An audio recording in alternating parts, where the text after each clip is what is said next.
So, Amjad, we would love to ask you a few questions. Sure. Maybe first about Replits, and then more towards AI, given the theme of the event. So, first question I have for you is that Replit was founded in 2016, which is almost 6 years now, or maybe more. There you go. Founding visions and goals change over time. So, I'm very curious. What was the original vision for Replits, and how has it evolved over time to now?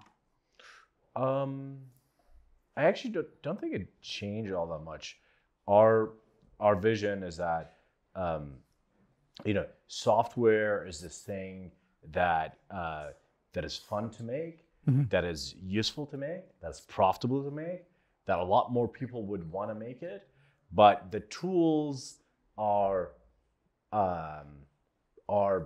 accidentally complex, right? It's not like there's no inherent complexity that makes it so that setting up Python on your machine, should take 5 hours, right, and then a week later it will break, right? There's nothing inherent about the act of programming that makes it so that setting up development environments is so hard, right?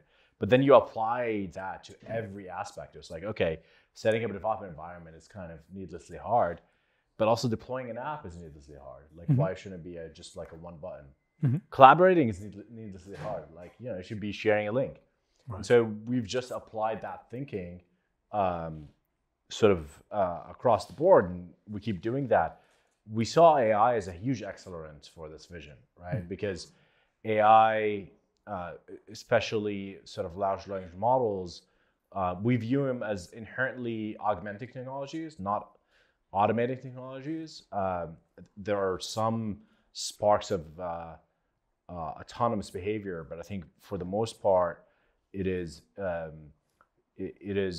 something that's augmenting human intelligence and also taking away the boring aspects of software. The boilerplate. The boilerplate, and those are the kind of things that people get stuck on. And this is the kind of thing that gets you demotivated. So it was obvious to us, since GPT-2 actually, that we needed to invest in this because GPT-2 because it was the first one that could produce some semblance of code.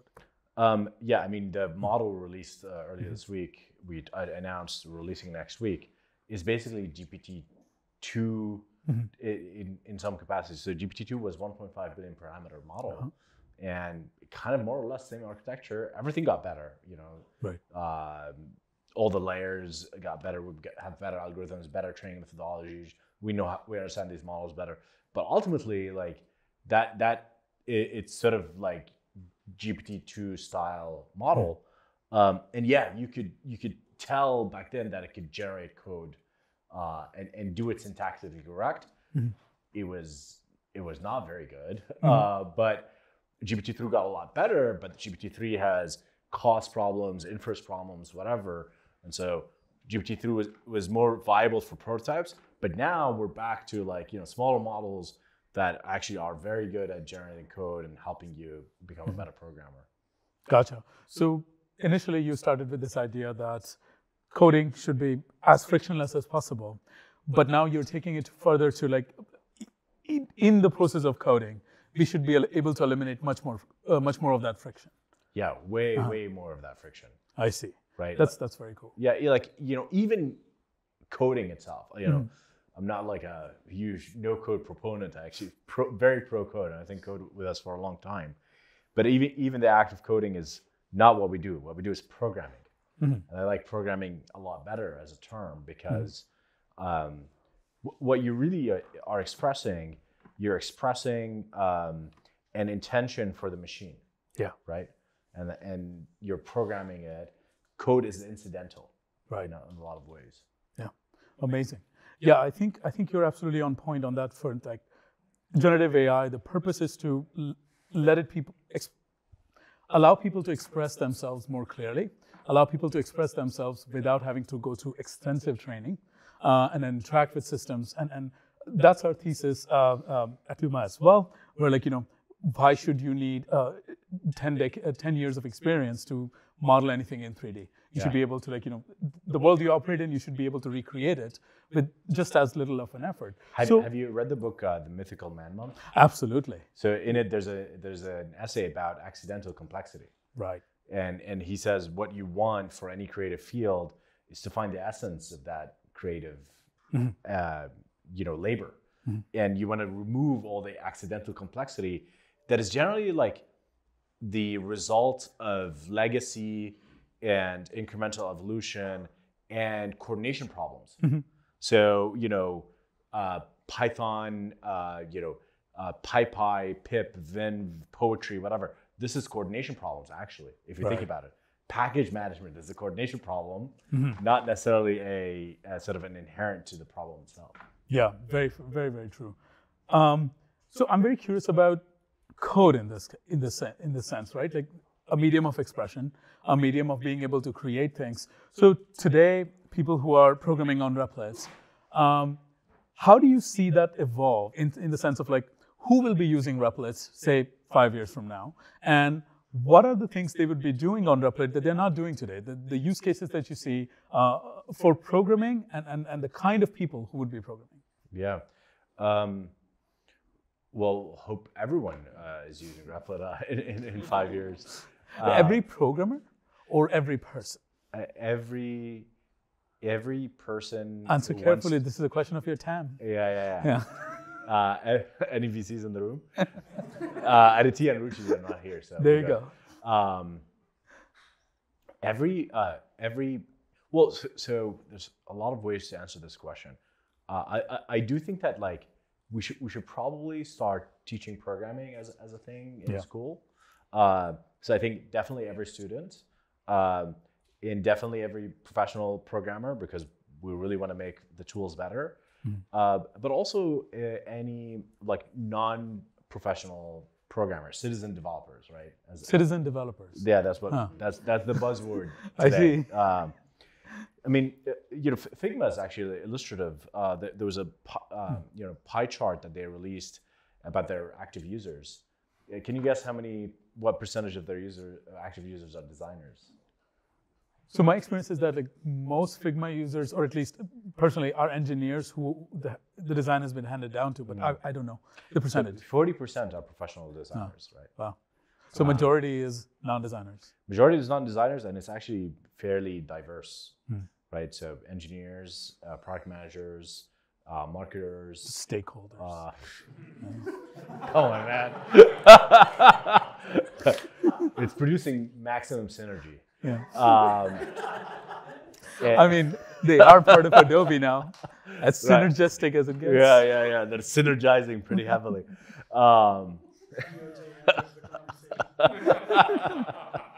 Actually, do you think that deal will go through? Yes, I think so. Oh, okay. Yeah. It would be cool to bet on it. Yeah. Is there a betting market? We can create one on Replit. That'd be cool. Sorry, I interrupted. You were saying about Figma. Yeah, I mean, I think what kind of the modern workplace is very different than say 20, 30 years ago. Roles are more fluid, and your software has been one that's sort of locked up in a box, sort of a black box, rest of the organization. So I think there's a potential to open it up, and not that everyone will become a professional software engineer, but I think they can be part of the process. At minimum, we're seeing designers and product managers on Replit a ton. So that's been a cool development. That is very cool. Yeah, there's actually a huge movement in designers should code. They literally say that. Yeah. I think that is very, very cool. All designers at Replit code. Yeah, and I guess in that vein, your mission to make it as frictionless as possible is very valuable, because they don't want to deal with the nonsense that is setting up Conda, right? Or CUDA environments, God forbid. Right. It's almost like developers get used to it. It's almost like hazing, right? We get hazed, and so you want to haze the next person. And so I went through this. Why should it be better for you? Yeah. Amazing. Okay, so this is actually one of my favorite things about you. I've been following you for about a year. I'm sorry, I only learned about you about a year ago. but you're also Replits head of engineering. So that is very fascinating to me in one way, which is that like, I think finally it's time again for builders. There was this like brief hiatus in the 2010s when it was like, anyway, it doesn't matter.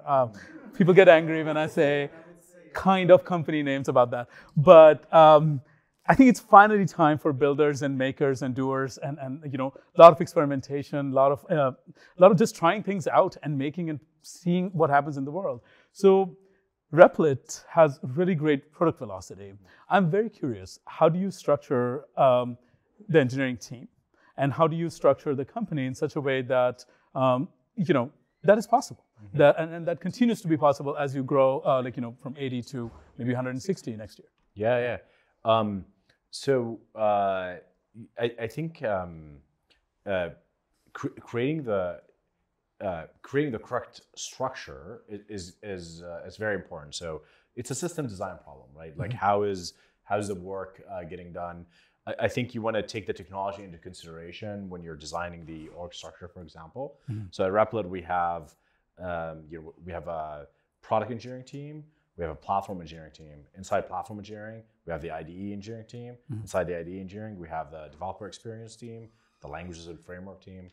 And these are sometimes like two-person teams. Yeah. And then we have the sort of infrastructure team, and there's some division inside of there. We try to make the sort of interfaces between these teams like pretty obvious, right? The interface between the infrastructure team and the IDE team, there's like a protocol. We call it CROSIS internally, and it runs the entire sort of communication, spinning up the container, doing multiplayer, operational transform, evaluating, execing, whatever. So we got the seams right, and that really does increase velocity quite a bit. That doesn't mean that we do not value coordination and collaboration, but we do say, even in our operating principles, which you can find on our blog, is we actually value also individual productivity, and we feel that people, when things are set up around them, they can go fast on their own. Bluetooth disconnected. Thank you. Bluetooth. And then once you get the larger system design in a good place, then you can give people maximum freedom within that, And we really abhor layers at Replit. Like there isn't. Like, you mean management layers? Yeah. Most engineers are like they either report directly to me, or like there's one layer between me and them. And so that's one thing. And I think there's also like part of the reason the team is relatively small is because we're very productive, and that's not for a lot of people. Some people join, it's not for them, they leave quickly. Yeah. So we have relatively high attrition on the first couple months. But people who love working at Replit stay for many years. We have really good retention on the 3, 4, 5 year scale. And that selects for really high throughput, high productive people. They must know a lot about the company, a lot about how things work. Yeah, definitely. They can move really fast, make rapid decisions. Yeah, I see. Fascinating. As the team grows, so there's an inflection point at 75, which you've crossed, or maybe around there. As the team grows, how do you see it changing? Yeah, I mean, you want to iterate on it constantly. Yeah, we're iterating on it. Today we rolled out some changes to part of the business, part of the house.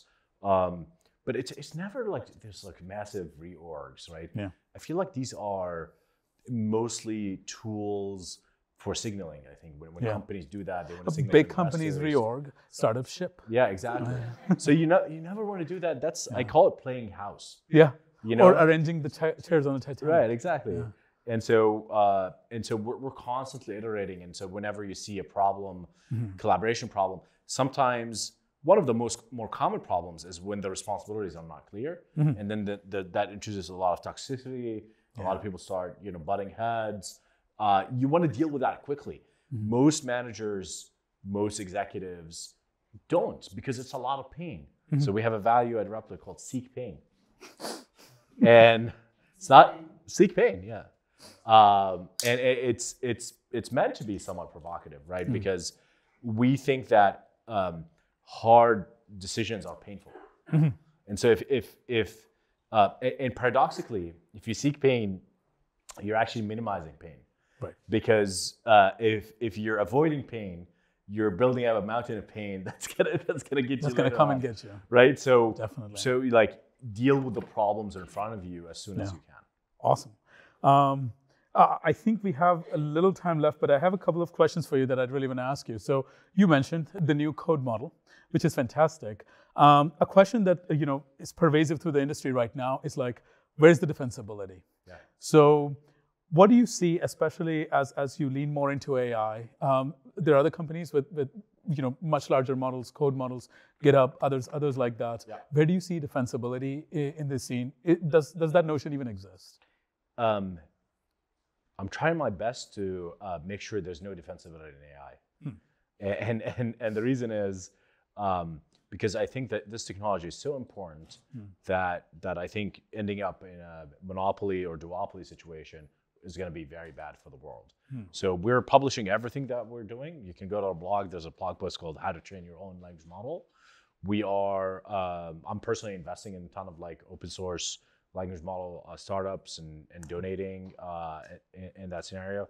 Replit is as a community is trying to support open source as well, and we're open sourcing our models. So if you're asking me, I'd rather there's no defensibility in AI, because I think we'd end up in a very bad situation. Like take the social media sort of negative impact on society, multiply that by 100.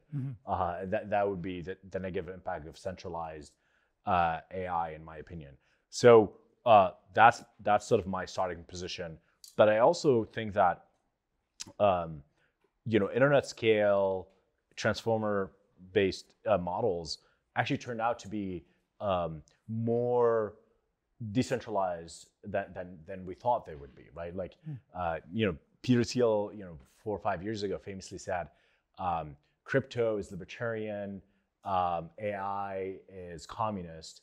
Turns out it's the opposite, right? It's like AI is libertarian, crypto, it's all turns out it's all centralized and it's all exactly. And it's the way it developed, like stable diffusion, internet scale images. What is it? 3 gigabytes on disk? Much, on the model you mean? Yeah. Oh yeah, 2.75. Yeah, exactly. It's insane. That's pretty amazing. You can run it on an iPhone. It's slow, but you can run it on an iPhone. Right. So my hope is that this technology gets decentralized, and the modes that people build are traditional modes, product modes, distribution modes, all that stuff. Gotcha. That's awesome. So you mentioned the dangers of it. There's a lot of noise and a lot of hype, which is insane. You had an essay as I was going through your blog, which is we should try to tell the best stories. We should do things that tell the best stories. I kind of feel like between crypto bros who overnight became AI guys, and on one hand, and sorry if there's any AI guy here, and on the other side, all the just abject doomsday people. We are not telling the right story of AI to our society. What should be the best story that we tell to everyone who's not in Silicon Valley, who's not a programmer, but who will be impacted by it one way or the other? I think just from first principles, these machines are extensions of ourselves. Like GPT-4 is not honestly, it's not the property of OpenAI even, right? Like it was trained on all our labor. And it's fundamentally human. It's not like it's not this alien figure that they're trying to make it sound like it is. It is actually the compression of human knowledge, right? And there's a lot of evidence that AI and compression are sort of related. Right. There's this prize called Hutter Prize, which is a yearly prize for who can create the most amount of compression on certain data. and it always involves some kind of AI. So they think that like to make AI breakthroughs, you're making compression. Again, stable diffusion, all the images on the internet, kind of compress them. And so AI is human labor output, compressed into a binary that can generate sort of generate human-like statistical output. That's what it is. Like and I think fundamentally understanding that eases your concerns. This is not this like sort of alien technology that has its own sort of drives and beliefs, whatever. You can program those, but a human needs to go and do that. And if they want to make it evil, they could do that. But the base thing is not that. And so I think starting from that position really changes how you think about these technologies. I think that's very clever. That's a good way to position it. And with that, I think it's time to pass it to the audience. We have a plant in the audience, so. So I asked this question to you, right? It's a microphone. Oh, wow. Okay. I asked this question, but there is so much excitement, especially here in the Bay Area, about AI, and it seems like every problem is going to be solved. But we are also LLM model might differ, but we are probably rational beings. What do you think is the upper limit, right? Is it like AI is going to solve all problems, or is it, the parallel, is it like an electricity level invention, or is it a fax level invention where it will be helpful in certain areas, but it has its limits? So there's the general answer, and then there's like the answer based on current technologies. The general answer is, of course, intelligence is everything. Everything around us, everything we built here happened because humans have this special property that is intelligence, right? So of course, creating artificial intelligence is as big as fire, perhaps, or electricity, or one of these big technologies. Is the current paradigm, meaning transformer models trained on internet scale data, pre-training, whatever you want to call it, generative AI, is this gonna get us to, is this sort of limitless and you can create intelligence that's kind of scales infinitely? I don't think so. I actually think we're sort of plateauing. And maybe it's a bit of a contrarian, but if you compare GPT-2 to 3, then 3 to 4, the 2 to 3 delta is, 2 to 3 got you a fundamentally new technology that's doing things that are, we've never seen before. 3 to 4 got you a larger context size, got you less hallucination. It's sort of like the iPhone 7 to 8, or we're in the incremental part of the sort of the improvement curve, right? So it kind of looks like this sigmoid, and maybe 1 to 2 to 3 was part of this ramp up, and now we're still going to grow. It's going to take a lot more capital, a lot more engineering, but I don't think it is this exponential. And OpenAI said this. They're not training GPT-5 because they think that GPT-4 just requires a lot more engineering, right? But at some point we're going to find another S curve, right? When is it going to come? Is it going to be an AI winter before then? We'll see. That's really hard to tell. Thank you. Great, thank you. I don't know if I'm picking what you're picking. Okay. Please, you go ahead. I love what you said about that, hey, it should be open source and not a few companies.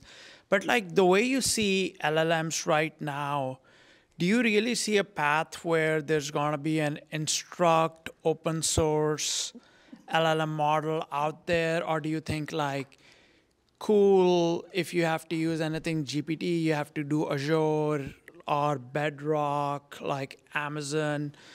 Like, who would invest and put one of these big, like 12 trillion parameter instruct model open source for anyone to actually use? If you make sure Replit continues to grow and you pay us subscription, we will do it. I'm not kidding. Yeah, like we're open sourcing this 3 billion parameter model. It is very promising. It does on certain tasks better than GPT-4 in coding, and trillion parameter model versus like a 3 billion parameter model. I really think there's a lot more power to get out of domain specific small models. And in terms of instruct tuning, we have these massive data sets now that are coming out every day. Stanford had this alpaca model that it's a Llama 7B fine-tuned. It was very impressive. And I think that I know that some folks at Berkeley right now, they're reproducing Llama with a permissible license. We're going to scale up from 3B to 7B, try to make it more generic, not just code. And I think there's a lot of companies that are going to find that it's in their best interest that the ecosystem is open and competitive, right? So there's always this tension between companies who think it's their competitive edge to make sure that they have technology no one else has, and companies who know they would benefit from openness and coordination. Facebook created this thing, it was called Open Compute. So Google had a data center advantage. They had a compute advantage. Facebook didn't have it. What they did, they created a sort of coordination effort called Open Compute. They started designing these high performance servers, right? So I think a lot of companies are going to be in a similar position where they're like, this thing is not a core technology, it's a complementary technology. We'd rather have it be a commodity. And I think we're going to see that over the next couple of years. Maybe like Linux? Yeah. I think over there. Yeah, see.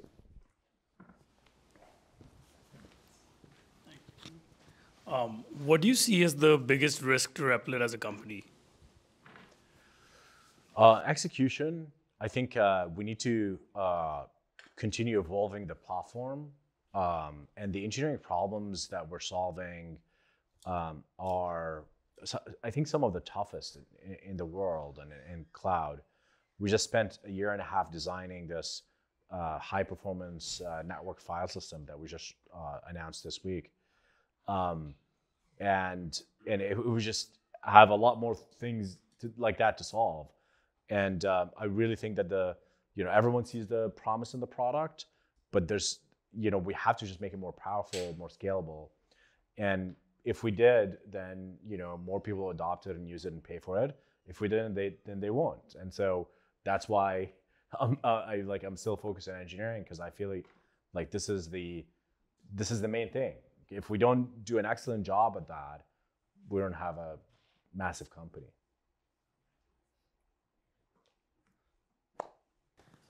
So one thing that I was wondering about a lot is kind of the interface question of AI. Is it all going to be like a plugin in GPT? Is it going to be kind of a co-pilot fine-tuned experience? Is it going to be like maybe even a dynamic user experience where you render the components on the fly that you need? Or is it kind of still a dedicated user interface with a kind of like chat window as one component? Like, where do we go? And I almost see it as a continuum, but I would love to kind of get your thoughts on it. Yeah, I think it is hard to predict because there's actually other forces. It's not just AI. So when is the next Apple keynote? Is the Sometime in June. Sometime in June, we're going to figure out whether the computers have changed forever. Because who knows? Like Apple might just, you would know, but we don't know. And I'm sure someone will assassinate you if you want to try to talk about. Is there a red dot?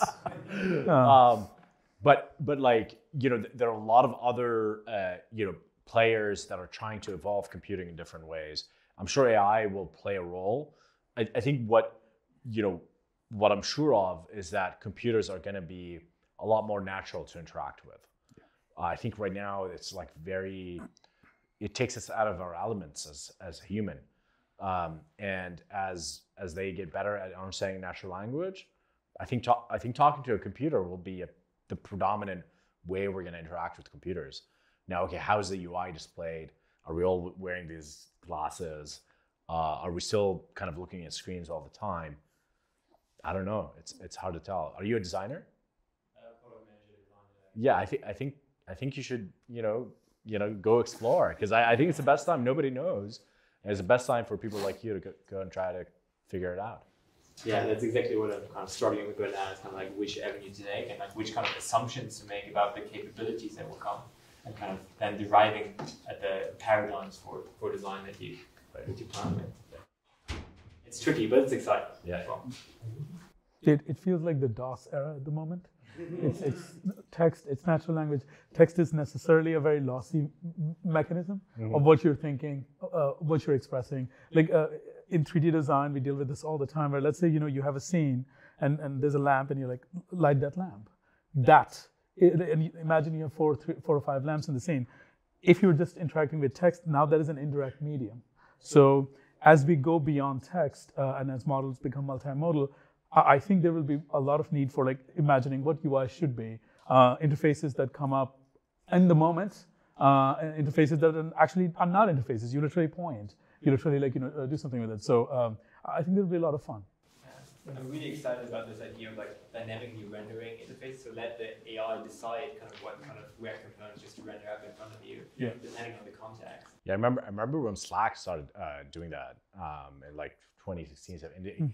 So if you're old enough, you remember there was like an AI hype in 2015, 16, and it sort of like went like that and died. And there were like companies raising like absurd amounts of, and Slack was at the time the platform everyone was building for. And there was a lot of these on-demand UIs, right? You're talking to a bot and it generates a form, and it was an exciting vision. And I think there's something there. Yeah. I'll let you. Oh, well, the questions are for you. Okay. Please go ahead. All right. All right. So I have a friend. His name is Tom. He just wanted to know what your thoughts are on Dr. Gupta. Oh. Is your friend named Martin or?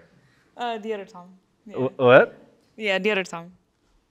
Martin. Yeah, Martin Shkreli. Martin Shkreli. Yeah. So Farmer Bro, if you remember him, he designed an application called Dr. Gupta, which is like a doctor using like GPT-4, and it actually like he did a lot of interesting prompt engineering, and it's actually like surprisingly good. Like you can upload your data. I don't know if you want to give Martin your data, but yeah, I think it's very well done. It's the best sort of medical chatbot that I've used, and goes to show how much you can do with domain knowledge and good prompt engineering. Did he build that from prison? He's out. Oh, That's new. Yeah.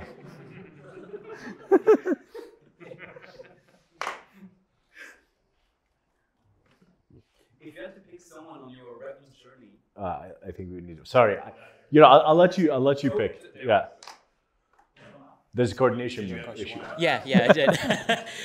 So speaking of hype cycles, I know that you've been working on Replit for quite a number of years now, since your early journey sort of at Facebook.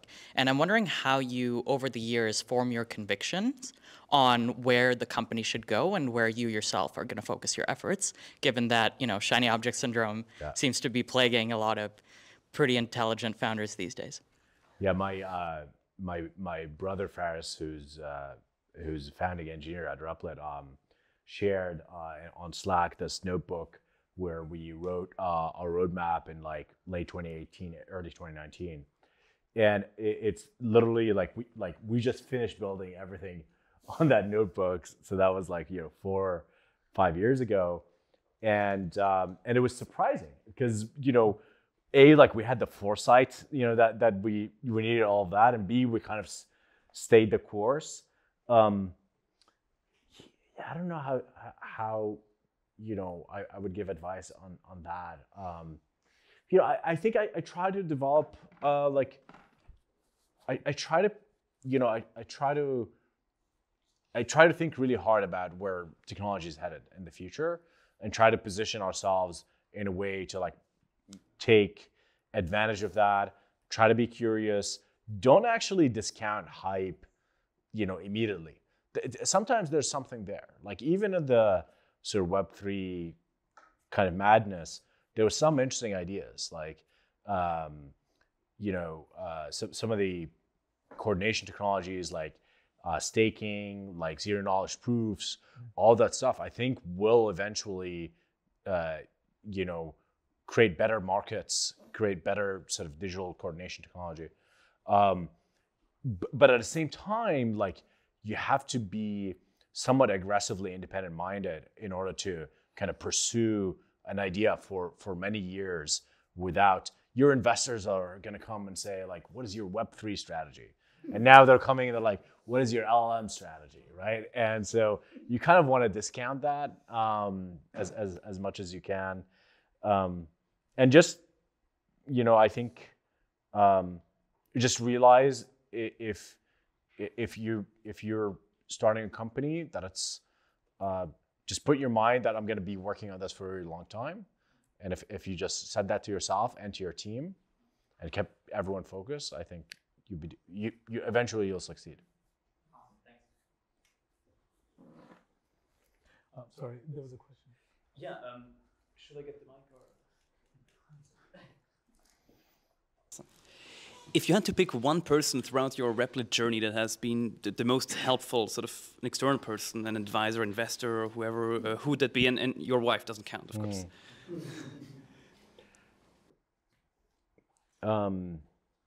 I think I would pick Paul Graham, and the reason is actually Replit didn't get into YC for many years. We tried. Eventually, Paul Graham found us on Hacker News naturally, and he sent Sam Altman to recruit us. So the way we got into YC is I got a text one morning. I got a Twitter DM, and it was Sam was like, "Hey, I run YC." I was like, "Dude, I know who you are." And he invites me to come see him at OpenAI, actually. So that was late 2017. And they were in the mission. They were next to Neuralink. Neuralink and OpenAI had just started, so it was like Elon complex. And so I go and meet him there. It's like, actually, I don't know much about you, but Paul Graham said you're interesting. And so at the time, I spent 2 or 3 months emailing with Paul. And the interesting thing about Paul is like he has a way of raising your ambition that is very unique. He is, in a lot of ways, a very talented manager, I would say. And I learned about a lot of these management skills. Like, he would hold up the ideal version of you and your company, and anytime you're acting in a way that is less than ideal, he would kind of remind you of that. And so that was like, very important for us. But also he was very helpful during distressing times and during my wife is my co-founder, my brother is our first employee, and so my mom was struggling with cancer in like 2019, and the company was very small, and we were like 6 people, so half the team was family. So we had to go back to Jordan, where we're from, and we basically couldn't make progress on the company for many months.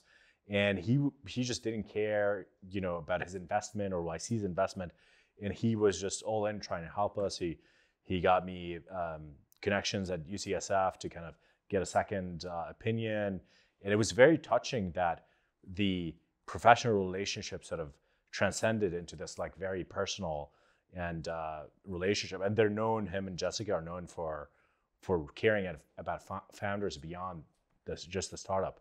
So I think at the end of the day, like when all said and done, and what really matters is like the people you're doing things with, and whether it's your teammates, your customers, your employees, your investors. Ultimately, we're all kind of trying to you know, be better and do better together. I think that's the theme. And so that was very, very touching, and he's still very involved. So that's very good. Amazing. Of course. Thanks so much, Amjad. And if you would not like to take it from here. Yeah. I think that is it. Yeah. Thank you all for coming. Thank you. Amjad, thank you so much for your time. It was a pleasure. Yeah.